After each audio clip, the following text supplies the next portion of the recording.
Salutations and thank you for tuning in to another episode of Let Dark Souls Teach You. Today we're going to go to the place that we got wrecked at the beginning of the game, the Catacombs. Now, having leveled up our health, our endurance, our damage, and our knowledge, yeah, cheesy, I know, we're going to go to the Catacombs, alright? A lot of great surprises there, a lot of great stuff in store. I'm looking forward to it, and I hope you do too. Alright, so the optimal strat for the Catacombs would be a blunt weapon like a mace, infused with Divine Ember. But we don't need optimal strat, we just need our experience. The reason you would go with Divine is because Divine stops skeletons from respawning, which is actually a really, really big... Actually, you know what? Now that I think about it, we might want to do that. Because the main boss of the Catacomb area is kind of brutal. Do I even have a mace anywhere? I mean, it doesn't have to be a mace, but maces are better against them guys. Also, something you might notice if you give a crap, which you probably don't, and I wouldn't blame you, but I got a haircut. Actually, I'm going to kill this guy because reasons. Alright, see, this is actually the equipment that guy we just killed was wearing. So, we now have a blunt weapon, but I will laugh if I don't have enough strength for it. Oh, I have enough strength for it. Alright, beautiful. Alright, we're going to upgrade that so we can handle the skeletons in the catacombs a little bit better. I'm also probably going to stick with this look for the rest of the game. You know, shirtless wonder, gargoyle helm, because why not? It looks good, doesn't it? It looks good. Now that I think about it, I could have just warped here from Firelink Shrine. I don't know why I decided to run. Guess my brain's not with me today. I have had a whole travel mug of coffee. Yeah, brain's still not with me. Oh, I don't have any embers for him. We can buy more Titanite because we have plenty of monies. Alright, now we're going to go back to where the Moonlight Butterfly was. Oh, Mr. Demon Titanite fella is still here. Alright, I guess that's high time to teach you about these guys. Alright, he's got a very large weapon. Take note of his attack patterns. Big, slow weapon. Typically hug their hip and stay to one side. He jumps in the air, you're going to want to move out of that. These guys have lingering hitboxes, which means that even after their animation has finished, you'll still take damage from their attacks. I call that bullshit, but it was just a flaw in their game design. Yeah, whatever. Nothing game breaking. And we got the Demon Titanite, which should we decide to create a boss weapon, that is what we use to upgrade that. Oh wait, did we not do the Moonlight Butterfly? Oh right, if I'm not mistaken, I think I turned around and said this is an optional area. My memory, or my memory is actually horrible, so I could be wrong entirely. See now, these guys put their debuff on us, but we came back here with a lot more damage, so we can deal with them a lot easier. Alright, so we got the summon sign right here. Good thing we came here as a human, or we would not have been able to see that. Alright, she's called a witch. She's a spellcaster, so you're probably going to be fighting a kind of fight where range is helpful. Or, if not range, at least something weak to magic, but we're going to find out together. Moonlight Butterfly. Judging by the name, it flies. No shit. But if you look at our friend Beatrice here, she's already, like, raring to go. She's got her homing missiles ready. Her homing soul arrows. She's ready and raring to go. She's doing damage. We could do nothing but sit here and wait. Because we haven't put anything into magic. And standing still long enough to do archery would be a risk, even with this much health, because that magic hits pretty hard should you get hit by it. But as you can see, our friend's magic hurts even harder.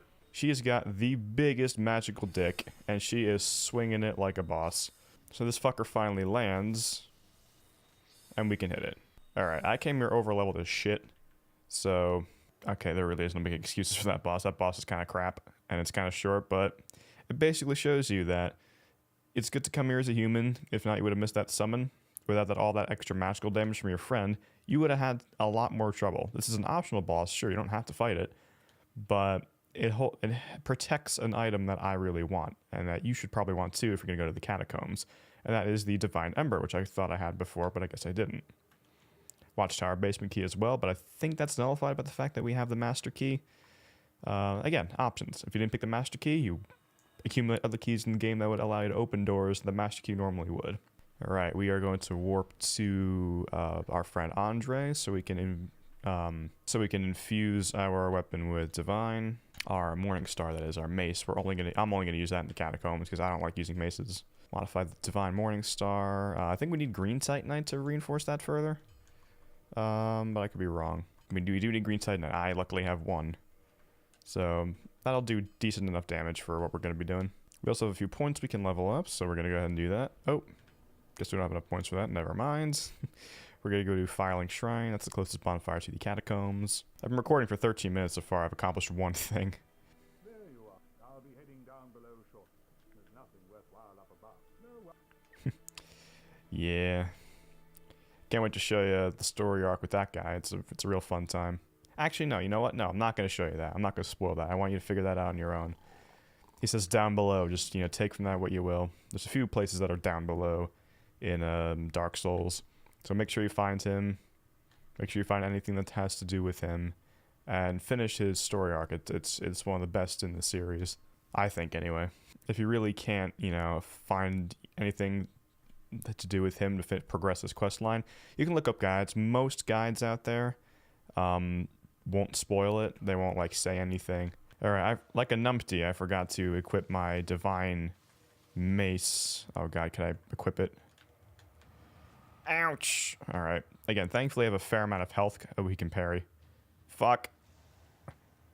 Okay, like I was saying, thankfully I actually have quite a bit of health coming down here, but these guys are spammy.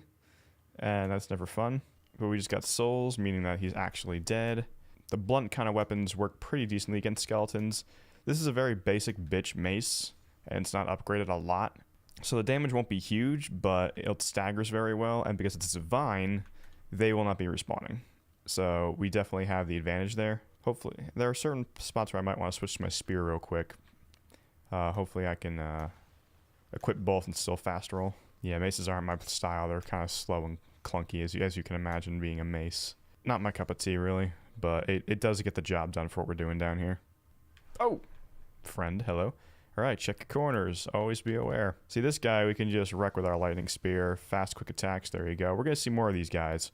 And if we didn't have divine weapons, these guys would actually be resurrecting the skeletons. Or helping to, anyway. So we definitely want to make sure if we see those guys, we take them out immediately. Conveniently placed bonfire right in the beginning of the catacombs. That should be a little bit of a warning sign that, yep, this might be painful. Alright, obvious lever is obvious. Do it that way we always do. This weapon is so slow, but so useful. Gosh darn it. Alright, at least the critical attacks are pretty powerful. That looks so ridiculous. No gloves, no shirt, leather pants, gargoyle helm, spiky mace, Morningstar. All right, making our way downtown. We're getting gangbanged from all sides. We're obviously in the wrong neighborhood, but we are adventurers. We press on nonetheless. Because there's just imagine if they all kept respawning without our divine weapon and stuff. This would be a nightmare, as it was for me. My first few, it was several playthroughs for me before I realized that divine weapons actually halted their resurrection. So I did it the hard way for way too long, and I regret not knowing that. Would have made this so much easier. Alright, we're gonna ignore him. He's just shooting us. Alright, we've come across a spiky bridge. There's only one path we can go, so obviously if there's only one path, we need to follow it, but always be aware of our surroundings. We got spikes, we got skeletons spawning in the middle of the path, we got flying heads that explode. Explosive head, best kind of head. Alright, now we can go across this path, but it doesn't look too welcoming. We got two skeleton friends, and we got a necromancer. See, now observation would tell us that there is an alternate path. If we're careful, we can Smoky. That did not go as planned. That did not go as planned at all. That went horribly. Oh, this is not going well. This is not going well. I'm stuck. Fuck you. That does get annoying because they attack in chains and they, corner you, and my weapon attack is so slow. You should know better than to let yourself get caught out in that kind of situation. Alright, place your bets. Can I run past all these fellas? That's actually something in Dark Souls that you will learn. When you try in various places, there are a lot of areas where you can run past the vast majority of mobs. As long as you can keep moving, unless something blatantly gets in your way and halts you, you can run through majority of them. You're not really learning a lot that way, but, if you die a few times, you just want to get the frickety-frack out of there. There is no shame in just running past everything. Because if it's a boss run or something, you just want to get past them. You don't care about the mobs. You just want to get to where you gotta go. Alright, we're gonna try this again. Smoky! Wow. Positioning. Alright, now the smart person would say, alright, kill the frickin' skeletons first so you don't have to worry about that. You would be right. See, even when I'm kind of making a guide on this game, I still get impatient. So I might not be the best teacher, but hey, at least any impatient Souls players out there, which, let's be honest, it's most of us, you can relate. I can show you the way. No, God, I'm sorry. I did not mean to use that meme. That meme's a week and a half old. It's already overused. All right, we're going to take it nice and easy this time. We ran past a bunch, so we're probably going to get some angry boys and angry skellies as well. Angry heads. Clear behind us. Get some range on these guys so we don't get hurt by their explosion. Although the skellies do not like their explosion. As you can see, he just got blown right off, so don't be afraid to bait a little bit. Alright, so we killed the necromancer and they do not respawn. We just gotta contend with the skellies, which is really not a problem. There you go. Didn't even have to kill him. Alright. And we landed. Wouldn't quite say we're safe, but we've landed. Alright, you've got a few ways you can go here. Whoa!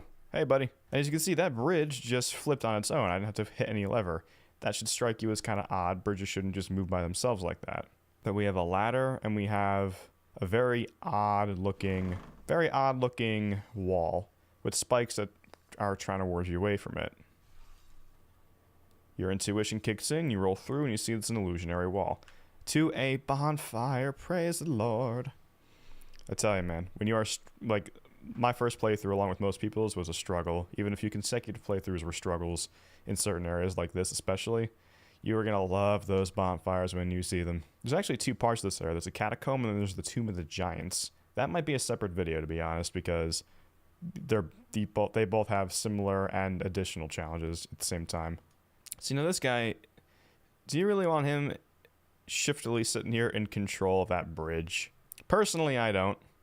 So I'm going to make I'm not saying you have to, but I'm going to personally make the decision to kill this guy. But he hits decently hard, decently fast, and he can turtle behind a tower shield. But I can get the backstab, motherfucker. There we go. All right. For humanity, which is pretty nice. Crescent axe, which we're probably not going to use. But yeah, you're rewarded in some way. And now no one's going to mess with that bridge. But we're still going to take a peek around the various areas we can go here. Because, why not? This leads to what looks like a dead end. This looks like a contraption that can be opened somehow. We're going to see what we can do about that. When I say contraption, it looked like a door that could be open. And that's where we just came from. That was the dead end. That's right below that. But there's an obvious way to get there if you can time it and angle it properly, which I have failed before. But there we go. You pop off down here. Great scythe. Probably not going to use that. We see one of them necromancer friends. All right, let's go down here. Here's a lever. That might open something. Well, it's obviously going to open something. It's a lever. What else is it going to do? Look pretty. All right, we pop up here. It's not a bottomless pit, but that's still a fall. It's going to kill us. So if you look really closely, you can see a ledge down there. We're going to roll off of this. Hopefully at the perfect time. I meant to roll. If you fast roll off, it'll be like just enough momentum to get you onto that platform, and then so on, and then so on. So we're going to go and we're going to try that again, because if you can get there, it's worth getting there. Dark Souls doesn't always lead you astray. There's usually a reason for going anywhere. Oh, I should probably equip the FAP ring, to be honest. Leo ring, probably don't need that right now. Do not remove the ring. Once you equip the FAP ring, Ring of Favor and Protection, don't unequip it, because it'll break. So keep that on you. Steel protection, which was also attributing to, the damage reduction or lack of damage I was taking. All right, we're going to try this again properly. Jumping is a risk. I would recommend rolling. There you go. Not much damage. Rolling. There you go. Green Titanite shard. That's what we need for our divine weapon right here. Rolling. There you go. And that's not a far drop at all, so... Ooh, and we have a cutscene. Cutscene usually means something important. He looks kind of ominous, though. He has like a hentai skeleton beard. Or is that joint? I never actually knew what was growing out of his face. His voice files sound really weird, but hey, he's a friend apparently. He's a blacksmith. That's always handy. Gonna go back to my spear for this because we could always use some extra reach. All right, be very careful. You're in a vast open area. Whenever you come to a vast open area, you want to take it slow because you never know what's going to come at you. All right, we got movement. Worst mob in any game ever. Wheel skeletons. As you can see, these guys just wheel at you, and if you get caught in their path without any other means of escape, you will get chain hit endlessly. It doesn't matter.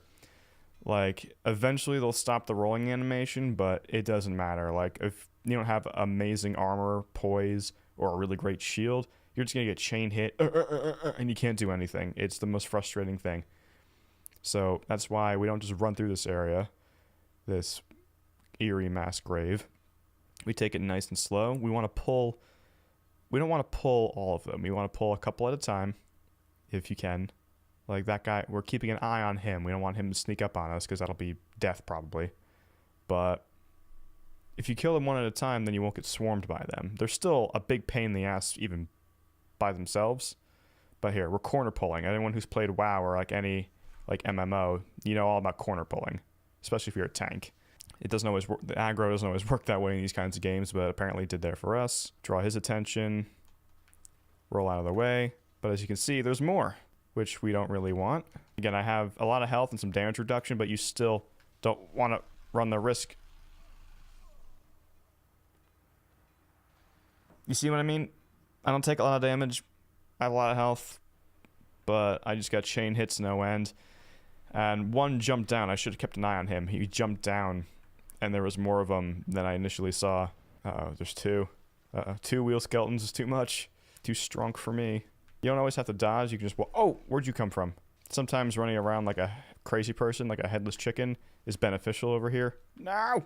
But like, even if you hit them when you're too close, you'll take damage. So just be careful. Always keep an eye on your surroundings. Always be rotating. If you see that you're safe for the 2 seconds, always be rotating your camera to see what's around you, especially with these fuckers. You never know when one's going to pop out of, you know, the ether. Get down and stay down, you hairy tomato. I don't know what that means.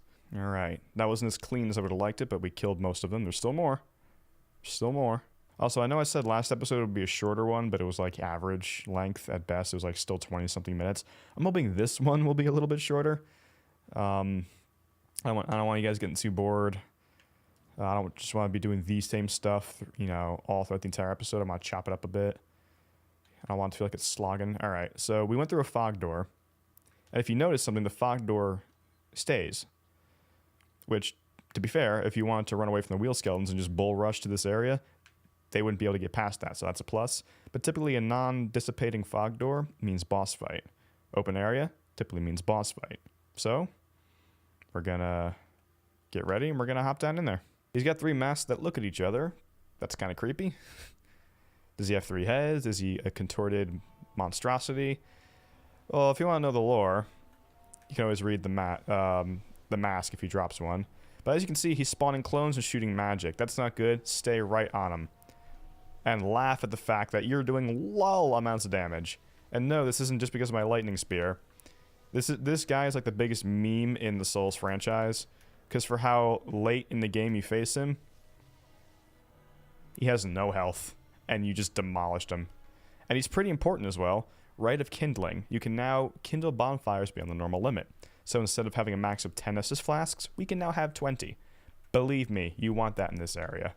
Wasn't too important in the Duke's Archives, because we were able to get through that well enough eventually. But in this area and some of the other areas that we have to go to after, we are definitely going to want that Rite of Kindling. You got to follow the lights, follow these little prism stones. I hear arrows. Be aware of your surroundings. There's a silhouette of a skeleton. Duck under his legs. There's another one. You're gonna have to. You're not gonna see them until you're like right next to them. There's so many last-minute responses you need to have. Now you're in a pretty precarious setting. Be very careful here. Oh, you see a ladder? You see a bonfire. It's right beneath your feet. Drop right down. There you go. All right, that took me a long time to find my first time, mostly because I died quite a few times to those stupid skeletons, or I rolled off the edge of the cliff like a dumbass. But we're gonna level up some health because believe me, we're gonna need it.